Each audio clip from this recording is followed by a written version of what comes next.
feel like we learned a whole lot more about Mr. Robinson. I feel like everybody knows Mrs. R, right? Yeah. But you talk a lot about your dad and what he was able to teach you and show you from his own disability. My father, as most people know, had multiple sclerosis.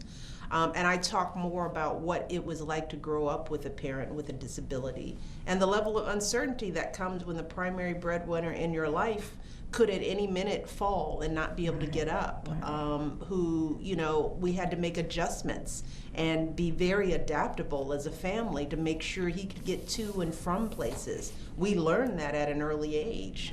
So we were cautious. We were vulnerable in ways that we probably didn't even realize. But we also saw him fall and get up and keep going. It was not just the vulnerability, but it was also the way my father behaved through it.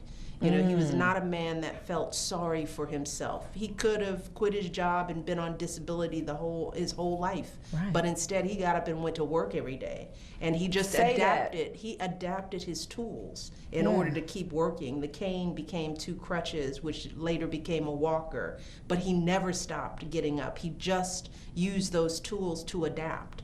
And I think of my father. You know, I know that there's so much of how I live my life, how important excellence is, how important being on time is, how important getting up and moving forward and not letting stumbles set me back.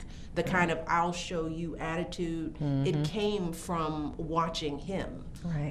So yeah, I really sort of expound upon his life in this book in a way that I hadn't before. Hey, if you like that video, be sure to subscribe to our ABC7 Chicago YouTube channel.